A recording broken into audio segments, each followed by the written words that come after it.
My ex-wife caught me staring from the yard like some pathetic suburban stalker, but instead of calling the police or closing the curtains, Lauren Hayes looked me straight in the eye and quietly told me, "If you want to look, just ask."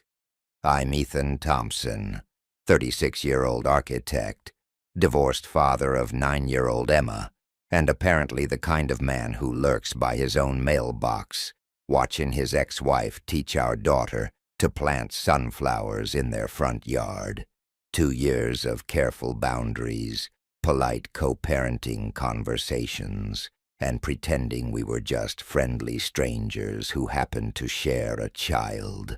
But there I was, caught staring like a man who'd forgotten how to stop wanting what he'd already lost. Lauren stood there covered in dirt, our daughter laughing beside her, both of them glowing with the kind of happiness I used to be part of. But now, I could only watch from 4 blocks and a lifetime of mistakes away. When she caught me staring and offered that invitation, not angry, not cold, something else entirely, my chest tightened in a way that reminded me why careful boundaries exist in the first place. The mail in my hand was from yesterday. I'd been holding it for 15 minutes, pretending I had a reason to stand on my own driveway like a statue. Emma's giggles carried across the space between our houses, mixing with the sound of Lauren's voice, explaining seed depth and watering schedules. The afternoon sun caught the streak of potting soil on Lauren's cheek, and for a split second, I forgot we were divorced. "Dad," Emma's voice snapped me back to reality. She was waving dirt-covered hands in the air, her face bright with excitement. "Come see our flowers." My feet moved before my brain caught up. As I walked across the grass that used to be ours, Lauren brushed dirt off her jeans and moved to the edge of her yard. The careful distance we'd maintained for 2 years suddenly felt like a canyon. "Ethan," she said, and my name in her voice still did things to me it shouldn't. "Lauren, hey, Emma Bean." I tried to sound normal, like a regular dad picking up his daughter, not a man whose heart was hammering because his ex-wife had just called his bluff. Emma grabbed my hand with her muddy fingers and dragged me toward 12 small mounds of earth. "We planted sunflowers, Dad. Mom says they'll be taller than me by August." But I wasn't looking at the flower bed. I was looking at Lauren, wondering what she meant by "just ask," and terrified I might actually find out. I knelt beside Emma, listening to her explain the careful spacing between seeds with the seriousness of a city planner, but my attention kept drifting to Lauren. She stood close enough that I caught the familiar scent of her shampoo mixed with fresh earth and summer air. 2 years of polite distance, and now here we were, sharing the same space again like we used to when we were a family. "We measured everything, Dad," Emma continued, her voice bubbling with pride. 3 feet between each one, so they have room to grow. Mom taught me that good things need space, but they also need good neighbors. The words hit differently than Emma intended. Lauren's eyes met mine over our daughter's head, and I wondered if she'd chosen those exact phrases on purpose. Good things need space, but they also need good neighbors. Was that what we were now? Neighbors? "That sounds perfect, sweetheart," I managed, my voice rougher than usual. "You'll have to show me when they start growing." "Every week," Emma declared. "You can come see them every week." The casual way she said it made my chest tight, like it was the most natural thing in the world for her parents to spend time together, to care about the same small miracles, to be present for the same moments, like we were still a team. Lauren cleared her throat softly. We should probably let your dad get going, Em. He's got movie night planned. But Emma's face fell in that way that always destroyed me. Can't Mom come to movie night? Please. She likes the same movies we do, and she makes better popcorn than the microwave kind. Silence stretched between us. The kind of silence that used to be comfortable, but now felt loaded with everything we couldn't say in front of our 9-year-old daughter.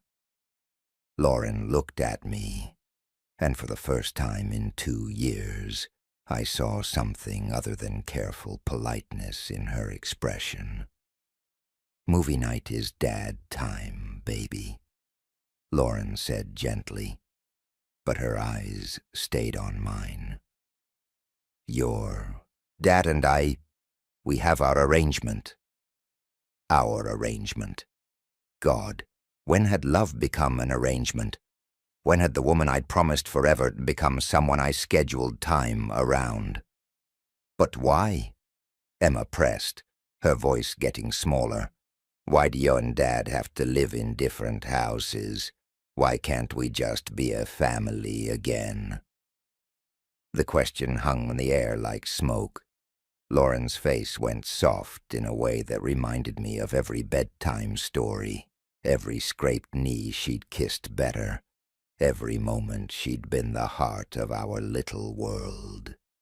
And I realized with stunning clarity that I wasn't just staring at Lauren from my yard because she looked beautiful, covered in dirt. I was staring because watching her with Emma reminded me of everything I'd thrown away. Emma, Lauren started, but I cut her off. Because Daddy made some big mistakes, I said quietly, my eyes locked on Lauren's. And sometimes when grown-ups make mistakes, they have to figure out how to fix them. Lauren's breath caught.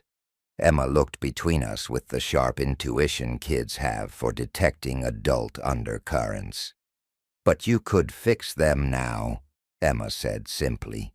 You're both here. You both love me. It's not that hard.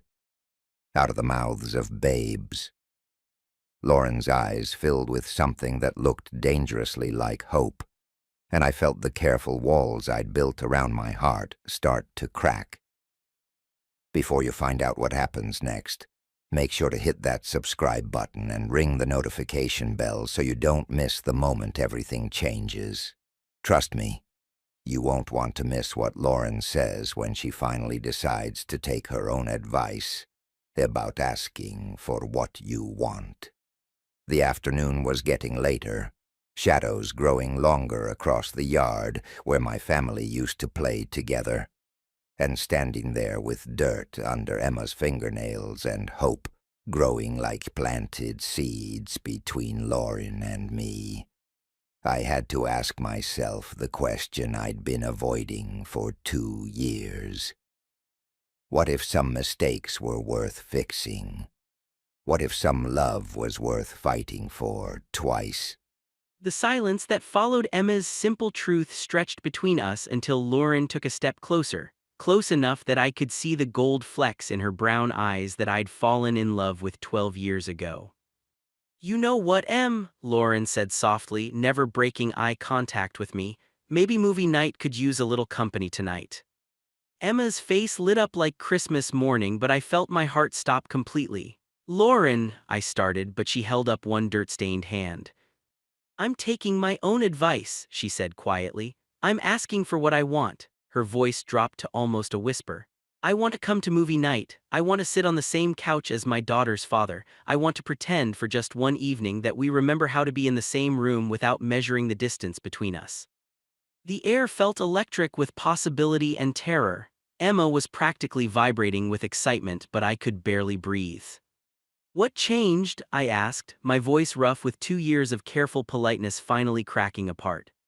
Lauren looked at Emma, who was watching us with the intense focus of a child who knows her whole world might be about to shift.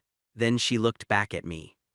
You said you made mistakes and wanted to fix them. But Ethan, I made mistakes too. I stopped telling you when I felt lonely. I stopped asking for what I needed. I just waited for you to notice I was disappearing." Her eyes filled with tears that didn't fall. "And when you caught me looking at you today, really looking, I realized I've been doing the same thing you have, watching from a distance, pretending I don't miss what we used to be." My chest felt like it might explode. "Lauren, I miss you," she said simply. "I miss us. I miss being Emma's parents together, not just taking turns. I miss laughing with you. I miss having someone who knows why I cry at dog commercials and remembers to buy the good coffee without being asked." Emma stepped between us and grabbed both our hands with her muddy ones. "So can we try again? Can we be a family again?" I looked at my daughter's hopeful face, then at Lauren's vulnerable expression, and felt something that had been broken inside me for 2 years start to heal. "I've been driving past your house every morning," I confessed, my voice barely above a whisper. "Not because it's on my way to work, because I wanted to see you watering those plants on your front porch, because for 30 seconds I could pretend I was coming home instead of leaving." Lauren's tears finally spilled over. "I noticed. I started watering them earlier and earlier, hoping I'd catch you looking." We were both crying now, and Emma was looking back and forth between us like she was watching the best movie of her life. "So," Lauren said, wiping her cheek with the back of her hand, leaving another streak of dirt, "should we try this again? Should we see if we can be better at being us this time?" I stepped closer, close enough to reach out and gently brush the dirt from her cheek. "I want to try. I want to come home, Lauren. I want to plant sunflowers with you and Emma. I want to fix what I broke." "We broke it together," she said softly. "We can fix it together too." Emma threw her arms around both of us, pulling us into a muddy, tearful, perfect group hug right there in the front yard where the sunflowers would grow. 6 months later, Emma and I moved back into the house with the green front door. The sunflowers were taller than all of us, bright and impossible to kill, just like Lauren had promised. Every morning, I water them with my coffee in hand while Lauren gets Emma ready for school, and every morning I remember that the best things in life aren't the ones you never lose. They're the ones worth fighting to get back. If this story reminded you that love is worth fighting for twice, that sometimes the most beautiful endings come after the hardest endings, then hit that subscribe button and turn on notifications so you never miss a story that might change how you see your own life. Because sometimes the person you're meant to be with is the person you've already loved, and sometimes the greatest love stories are the ones that get a second chance to bloom. What would you do if your ex-wife caught you starring and invited you to look closer? What would you do if getting your family back was as simple as admitting you never really let them go? Let me know in the comments below, and remember, sometimes the ending is actually the beginning.